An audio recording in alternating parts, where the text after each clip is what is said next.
what we'll do is we'll start off, we'll go for a little walk down the driveway. Don't obviously wind your dogs up too much, they're excited to see you. We'll go for a wander, just start getting your dog into position on the lead, and then we'll come back and we'll go through some other stuff and some tips that I think you guys should continue to work on to kind of help your dogs progress forward. So everyone follows Amber, we'll kick off.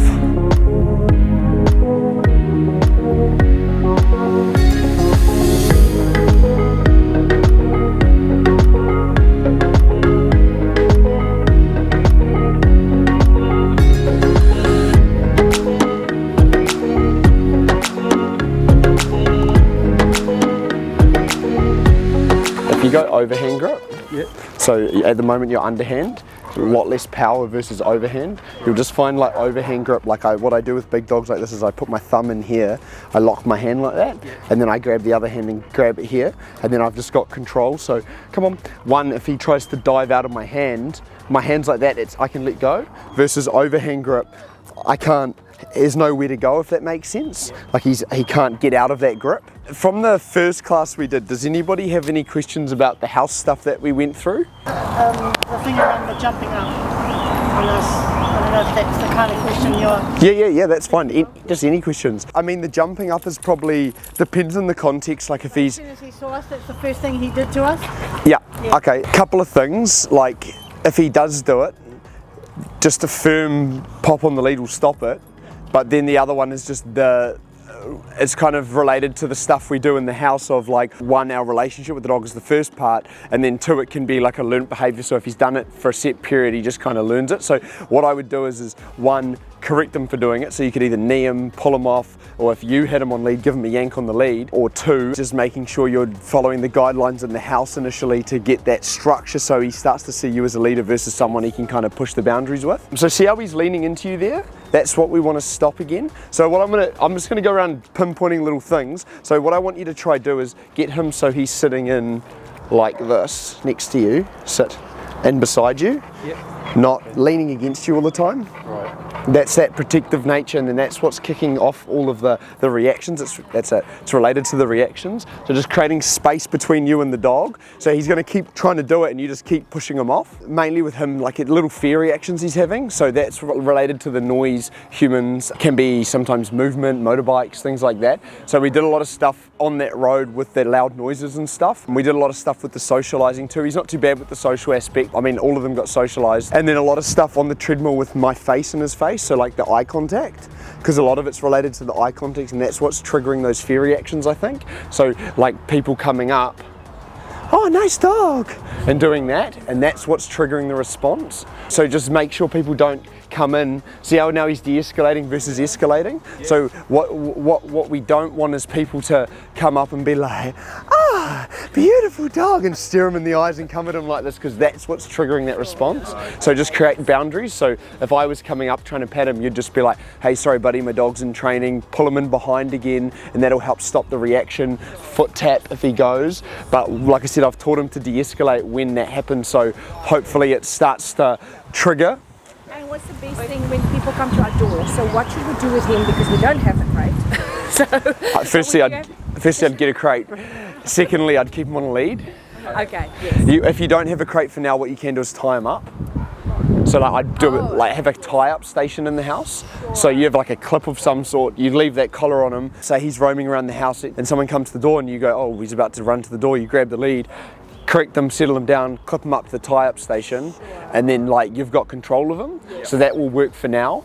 And then somebody stays with him to correct him when he's like, if he's barking or, you know, kind of lunging or anything, whining, like he loves whining. So if you could, I would have someone on lead with him. So like say it was you two or you three home, you might grab him, put him on lead with you, de-escalate him while you guys deal with the person. But if it was you on home on your own, I'd tie him up to the clip station. So that's just like our alternative. But get a crate, it'll change, honestly it'll change, a game changer. Yeah, I had someone recently go like, they were like, didn't want a crate, and then they got a crate after 6 months of me telling them, and they said, oh, like I put the dog in the crate and a lot of the behaviours stopped. And that was like one of the big things, is because a crate, it's a part of it. Just make sure you're not winding him up before you put him in the crate, and walk him probably like before you do that. If you give him a firm one, a little bit firmer. Boy. enough that he he snaps out of it. Yeah. Like you can feel him soften on the lead, so he goes from tense on the lead, and like you could feel when I popped him, now he's soft again, and that's I'm getting rid of that tension. Can I just ask you, we're talking about the crate, so Zulu only goes to a crate when she goes to bed at night. Like, we've never put her in a crate during the day or in ever. Yep. So if you do get people coming to visit per se, but it's not really sleep time because we kind of like put her to a crate when she goes to sleep, and she's fine, she actually goes in by herself. Yep. So you would recommend when we have people, like especially with little kids, Yep. to then go and put her in a crate and she'll be fine, she won't like go crazy and... Well, if she does use that. Yeah. But yeah, she shouldn't do. Like she was fine. She's like cruisy as in the kennels here. Crates, it's not like a punisher. No. It's and like I don't want that to be like where she... like a negative association. It's more of like a management tool. For example, my nana came here and I have 7 dogs. And they're off lead running around the house, and they accidentally jump on her or run into her and they rip her skin open. You know, like the crate just stops that. So it's somewhere where you can put the dog when you need it out of the way. So like when I'm training a dog, like for example, I've taken on that blue heeler that was here, that's now my dog. That dog has like quite bad separation anxiety. So what I've done is it's been tied up on a bed, same as a crate, in my living room for the last 12 days. It's been trained and stuff, but in between that, it's in that living room, and I'm just getting it used to being somewhere and ignored and watching everything that goes on in my house, but not having to be involved in it. Because like if you think about a lot of the issues happen from like the dog interacting with the family all the time. Like this is a good one for you guys, especially with a kid, is, sorry, I should have been talking to everyone, but so what I'm talking about is why I crate train a dog and what it actually does for you. So like I've just taken on that blue heeler that was in the first class. It's now become my dog. It's a working dog, so it needs like to have a job pretty much, so that's why I've taken it on. First thing I've done is it's on a tie-up station on a bed in the house all the time, so what it's learning to do is be in the environment that it's going to have to live in, but be ignored and ignore everything else. So it's learning to shut off. That's what the crate's for. So if you've got kids, little newborns, people that you're struggling to like train or teach, putting your dog in a crate is just a good way to kind of get the dog used to being ignored. So that teaches the dog to shut off. Because if you think about like a lot of these issues we've talked about have been from the affection with the dogs and the way we're acting with the dogs. By literally putting the dog in the crate, all that's instantly gone. Yeah, I know the dog's not involved, but it's one way of getting the dog out of the situation until you guys come up with a game plan, right? So that's the reason the crate's so important. So you can chuck that dog in a crate. I've got that crate there, then okay, the dog's going crazy at the front door. Every time the dog's out of the crate, it's with me on a lead then, but oh, what do I do now that I need to go do something? What do I do with the dog? Oh, back in the crate. So the crate's literally there, so like it's there to put the dog away when you need it away. Like the dog has to be in training until it understands. Its consistency is the key. So every time you break that consistency, you're essentially going backwards. So that's, sorry to answer your question so everyone can hear, but that's why a crate's so important. So like your kids, you got kids, eh? But are they still winding her up? So that winding up, that overexcited, remember that leads to the way the dog's interacting with dogs. That leads to the way the dog interacts with new people. That leads with the way the dog copes with stress, right? So if that's happening and we don't have a management system to control that, everything else you're trying to do, there may be that one missing key, and it may just be the fact that the way the dog's being treated in the house. But if you don't get that right, it doesn't matter. So that's why crates are so important. Well, one of the reasons. You said to them it's good to have a crate. Yeah. I know Zulu's she only sleeps in her crate. Ah, yeah. We only use the crate for her when she goes to bed. It's never to like we talked about. Yeah. If we take her out of the situation, we put her outside and close the door. Yeah. But then in our house is kind of like on a road also, where people walk past the house and there's a fence and there's little slits in the fence. So when she sees people walk past, she doesn't bark, she doesn't do anything. But when dogs walk past, she goes ballistic. Okay. Just like a kangaroo and jumps and yeah. So that's where I would either utilize the crate or I'd utilize a tie-up. So what I would do with that dog is I'd put, say that line there's the fence, I would put the dog where it can see it, and I'd clip it up. Now you've got an e-collar. Every time she stares out that window to where that point where she's about to react is, I'd go oi and nick her on the collar and she'll soften up. So what I'm doing is every time she thinks about reacting, I'm telling her stop. So we're going to train her with the e-collar really? Yep. Then you have it off the leash on the e-collar if she runs towards the fence, or is it already de-escalated? Really? You can, but she's winding up so fast. And the winding up so fast is what the problem is because you're just gonna scare her. Because if you're gonna, you'll find when she's only thinking about it, the level's gonna be a lot lower. Like it's the same, I'll use him as an example, like when he reacts, you have to pop him a lot harder versus when he's actually just staring at something. So that's the same thing, right? So for example, if he had an e-collar on and you were like buzzing him for actually physically reacting, the level would probably be on like 100. But when he's just thinking about it, it's probably on a 40. So you're not gonna scare the dog. So what you're doing is you're correcting her for when she thinks about it. So when she thinks about reacting at the fence line, you're nicking her and de-escalating her versus waiting for her to actually go. Wondering, like obviously, what we're going to be doing with her because she's going to go back, and for how long do you do it for?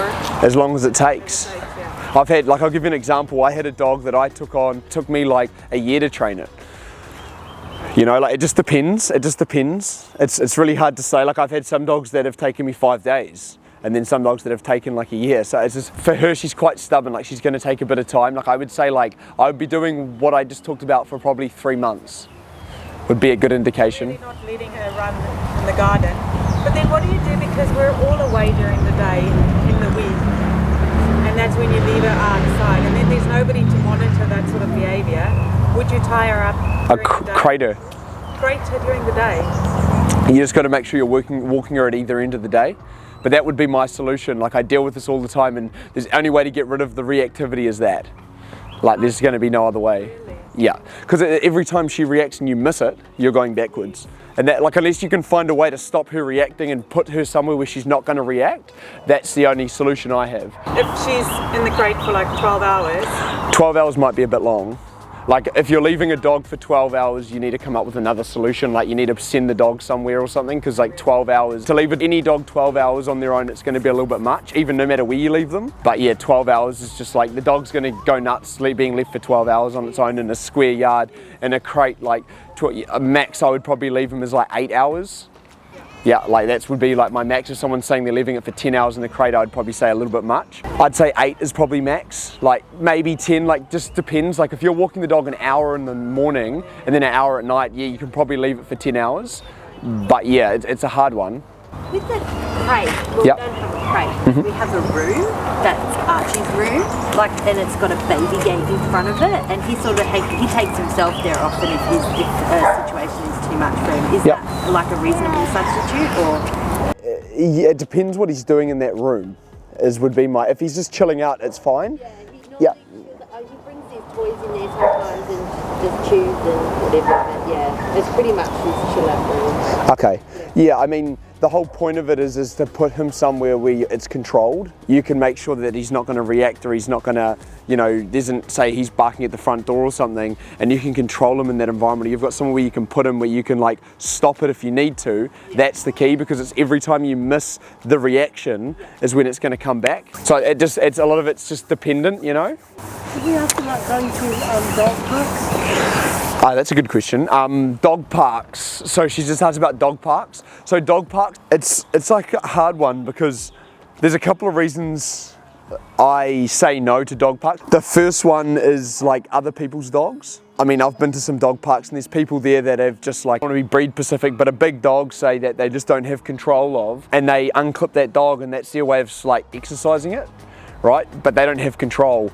If they don't have control on a leader in the house, what do you think they're going to do when they see another dog?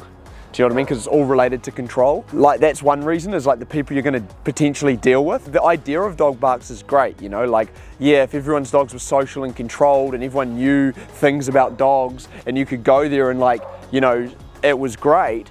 But the reality is it's not really like that, not in New Zealand anyway, from what I've seen. So the big thing is you're putting your dog slightly at risk by going there, is the big problem. 8 times out of 10 you're probably going to be fine, but there might be that 20% where you like have a whoopsie and like it sets you back in the training and now he's terrified of dogs or something. It does happen. So it is a tricky one, like I usually just say no to people. Just don't take your dog to dog parks just to be safe, but it's a hard one. Yeah, so like it's quite good for dogs that are territorial, that like bark at the front door and things, or bark at the fence line, because the reason it's so good is putting the dog in a down or in a placemat, it calms the dog's brain, so it de-escalates them, versus a dog roaming the house or running up and down the fence line and pissing on everything. By keeping them in this position, it just sets their mind of what you expect from them in this environment. So you can see, like, because we've ignored them for so long, we've just like told them like, hey, chill out, they're starting to de-escalate. So by doing the same thing on like a placemat, it's just like, it's the same thing, it's just a tool that you can utilize to put the dog somewhere where you need them to be controlled. Would you recommend doing it for like at a time? So if I'm going to be training her at 5 hours, you're going to take the dog out for probably an hour and a half a day. What's the dog doing the rest of the time at the moment? It's going to be on its place or in a crate. I might take it out toilet for half an hour and put it back, but like that's pretty much how it has to live at the moment until it starts to behave itself. Say you're like hanging out in the living room or something, or you're doing something, you've got that, especially for you now, you've got the collar, or even just without the collar, is I would put the dog on a tie-up. So say this is like a fixed thing, and I could give it 2 meters so it gets to that point there, and then every time it gets off, you can just be like, place, and the dog will run back to the placemat and let it go. So you can do it for 5 hours, but like it's 5 hours. You're bringing the training into day-to-day living, versus like a lot of the time with me with training my dogs is I'm not specifically putting time. I'm going to go do half an hour of training with my dog. I'm doing 20 minutes of this. Okay, I'll do 20 minutes of place while I'm doing the dishes or something. You know, like you can bring it into the living, so you're not having to put specific time into it. When you put him on place or him on place, Yep. and he starts whining. Like what do you do with the whining? What I would do is just correct the dog every time he whines. I'll give him a warning, oi, and if he doesn't, I'll go in, I'll probably physically correct him. It generally works better than a pop on the lead. Sometimes the pop on the lead will work too, but it has to be firm enough that he stops. You'll find like he'll wince slightly, and that's when the whining stops. That's a good one. So if you use that e-collar, oi, and then nick on the red button. One more.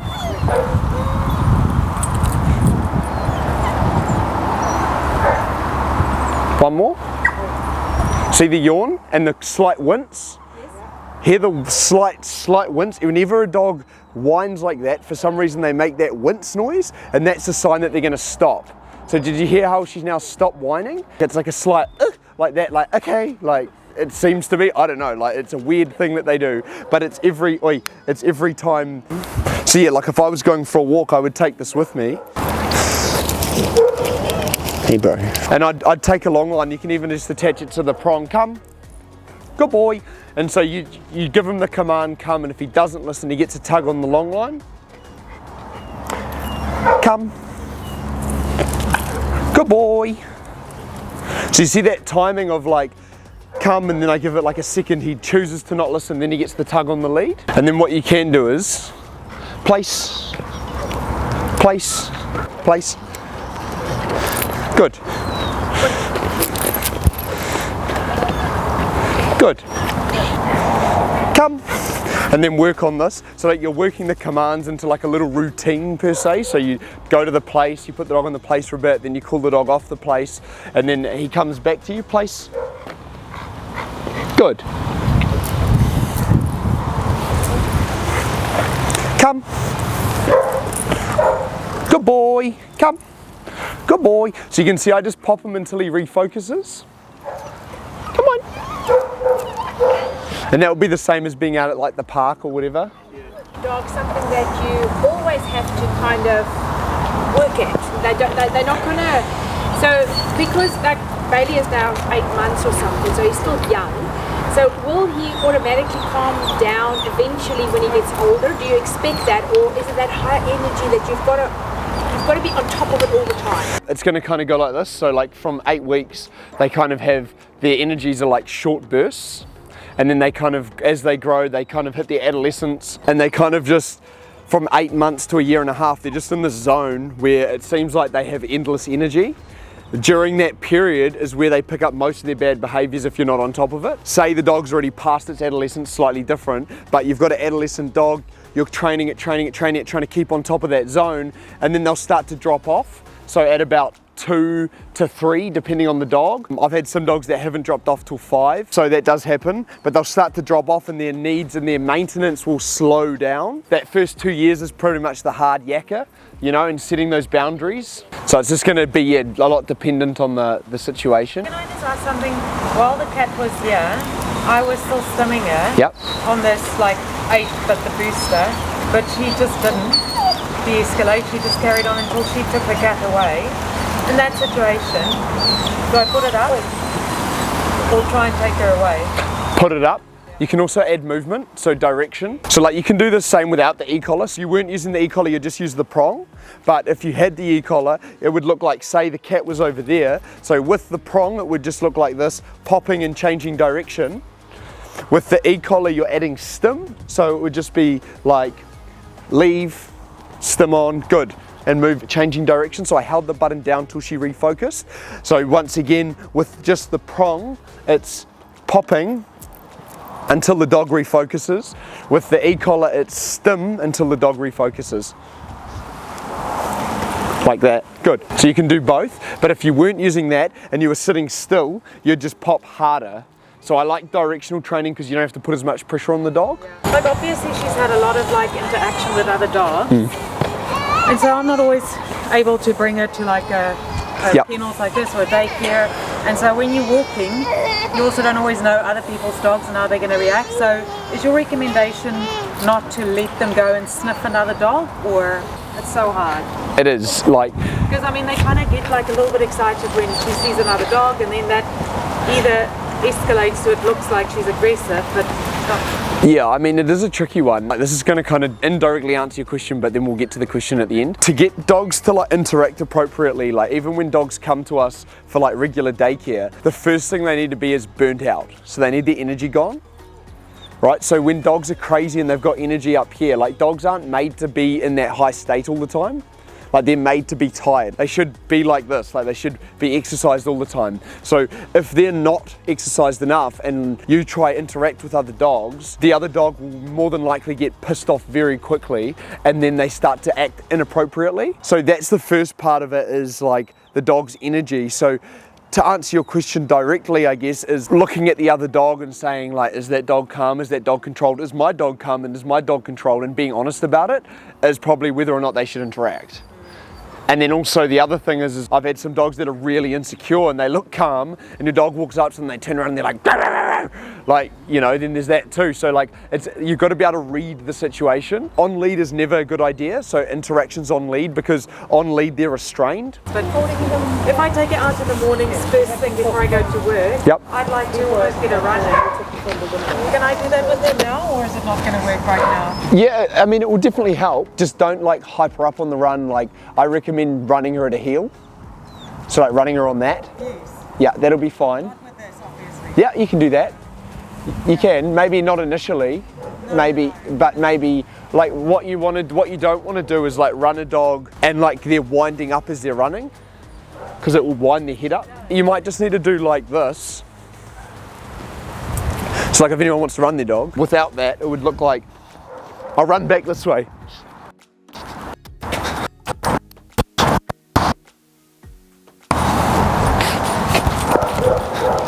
I'd just pop her as she wound up. So you'll take her first couple of runs, you'll just be like looking at the dog, but she'll get it when I try to teach a dog to run on a bike. It's quite quick, they pick it up quite quick, but you've just got to teach them the first 2 or 3 times. They tend to like to move faster than slower, but slow is good to slow their brain down, but fast is good to burn energy. You can just chuck it in the living room. You can have multiple ones. It can just be even like a square on the ground, like it doesn't have to be like a raised bed even. You can just use anything pretty much. Yeah, but just use like something that's definitive to the dog, of like, this is something that you can go sit on. Yeah, but just put it places where initially, so like if this was the couch, the first place I'd probably put it, I'd be sitting here and I'd put the placemat next to the couch and I'd have it there so I can just control it. So like this is a good one. See how this dog's sitting like, it's sitting like ready? Yeah. Oi. Down. Down. So did you see how I gave a little tap and its hips are shifted over? So that like pouncing ready is what I'm correcting, and that's the head space. And you can see now the whining stopped. See how you keep correcting him, and then he like slouches a little bit. Just leave him, give him a little light little one when he scratches. Yeah, go again. Harder. Oh yeah, leave that. Yep. The yawn. Here you go. So just stay persistent, like it's, but like every time you pet him, like it's gonna escalate again. So like same thing. Hey buddy, hey buddy, hey buddy. Like.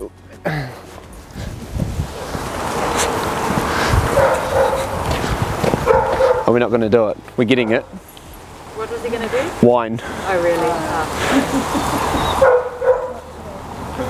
You can see, here you go. So see see what I mean? Like it's just like, you can de-escalate a dog, oi, and then you've got it down. Like, and then I've de-escalated his brain again, oi. See his ears still? Oi. It's just trying to get that focus, and same with him, they're very similar. Like if you look at their ears forward, like they're just like constantly ready. Like another good one, if he does start whining again, come on. Like that foot tap as well. Like I like it because it's like a sneak attack and you don't have to do it very hard, and it gets the headspace quite well. So yeah, just when he's sitting there and he's like alert, is just giving that foot tap to de-escalate. You can see in my space he's like a lot softer. That's just because I've given him zero affection. I think the biggest thing is, like I said, is just getting the basics right. Like don't stress too much about like anything tricky in commands and stuff too much. Is just trying to get that base right, because if you don't get that right and you try like teach a dog to come back off lead, and they get distracted by birds or they get distracted by people, you got no shot, you know, like you're just bouncing back and forward. You've got to get the base right first, you know, and then work from there. If we get a crate and he does that in a crate, do we actually need to correct him in the crate? So do we have to open the door? Leave the lead on, tug on the side of the lead. You can do that. The lead through the crate, and you just kind of, okay. You can do that. Yeah. You can tap the crate, sometimes works. If you've got an e-collar, e-collars nick the dog. It just depends how bad it is, you know, as well. E-collars is Yep. kind of like the next step of, but you need to know how to use it. So there's a lot of you need to know how to use it really to be effective. Yeah, like it is a lot of training. It's a lot of like practice yourself and then coming back and like practicing with us and then back and forward a little bit, because it does. Is that something that you do, like help with collar training and stuff like that? Yep, yeah. So that's something we could consider. Yeah, you'll find like it's a lot easier now that he's kind of conditioned with the prong and stuff, because it's very easy to layer over. The right time is actually now to do it.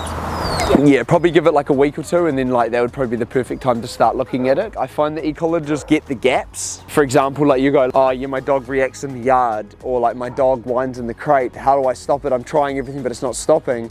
The e-collar will solve a lot of those problems, because it's the ability to be able to tap the dog on the shoulder from 20 meters away. So, and then the off-lead stuff too, the coming back and stuff. All of the other dogs, except for this one, and Zulu, doesn't really lie down or do something like that. Is that fine? It's just like a part of their mental state still. So like it just means they've still got a way to go kind of thing. One, like with him, it's his slight anxiety. He's quite an anxious dog. He just doesn't feel, he's kind of too aware of everything to be able to like lie down yet. Once they start to like calm their brain, their body will like, they follow. Does that make sense? So like if you look at her eyes, they're shuddering, like she's so tired, but her brain isn't shutting off yet. But you'll see how she's blinking like heavily, like she's like exhausted, but her brain can't shut off yet, because she's in a state of like survival mode, pretty much is what I call it. They've had some traumatic experience or whatever when they were young maybe, or whatever can be, and then like they've got stuck like that. So it just takes time. Just pop him in behind you again. See how he's standing in front of you again? It's like a defensive stance again. When he's in behind like that, pop him one more time. A little bit harder. When he's in behind you, he's fine. It's when he's in front of you. Obviously, still don't let people come up and pet him. Just something to keep in mind, like constant putting him in behind when someone approaches, he's going to back off. When you put them in front, they go into like he's in defense mode. So it's a fight or flight. So he's got nowhere to go on a lead. So his only way is forward. And you can see he keeps softening up. Just when he leans on you, just shove him again with your foot. Yeah, there you go. And just pull him back again. So what he's a very cheeky dog. Like what he's doing is he's like, oh, I'll lie down though, but I'll lean on you, you know. Just little things like that is what makes the big difference. It's all about your personal space. Just like, like the biggest thing for a dog is just like taking them out a lot and just doing this, you know, like taking them around new things and constantly popping them back in place, making sure they're not leaning on you, making sure they're not cutting you off and they're trying to like take charge of situations. You're pretty much just micromanaging them. until they manage themselves pretty much, you know. See how he's softer now in the face? Like his ears are more relaxed. He's like not switching his ass into you, but if he still goes alert, like if he starts staring, oi. The noise that triggers it, come on. Did you see the noise of whatever it was like the car door or something? Like, and he perks up again, same thing, like snap him out of that, like it's constant, yeah. So even if he does that like around the kids and the kids are around, I've got to just constantly pop him. Yeah, come on, yeah. You can feel like the tension on the lead, like you see how he starts dragging the chain? That's what we need to get rid of, is that tension. Constant, yeah. Hey dude. Yeah, we were just going to ask you about the kids. Yeah. All Get the rid of kids, them. all the kids want to come running to them. Like, that's why I like the crates. You know, like it's a way you can put them away, but then the other thing is I'd just keep them on a lead around them. Yeah, I'd probably just crate them until like you have more control over them. And then when you start to trust them more and more, you might be okay. But like you can make him okay with everything. Like you can bomb-proof the dog, but you've just got to keep training him like until he understands, you know? Like it won't take too long if you're, depends how, like the more you do, the better it will be, kind of thing. Like if you did like 2 hours a day, you're going to find it to be a lot better versus like doing 10 minutes a day kind of thing. It's going to never get there, you know, you're not making any progress. Sit, good. We're just saying he has 3 walks a day. Yeah, so you're doing... So he already lies like that. That's Yeah. what he normally looks like when he's sleeping. Yeah, just don't... But that's without the crate. Okay, just watch him lying in front of you again, like that same thing, you know, like it's in behind is where we want him, not in front, constant. Yeah, that's the protective nature in him.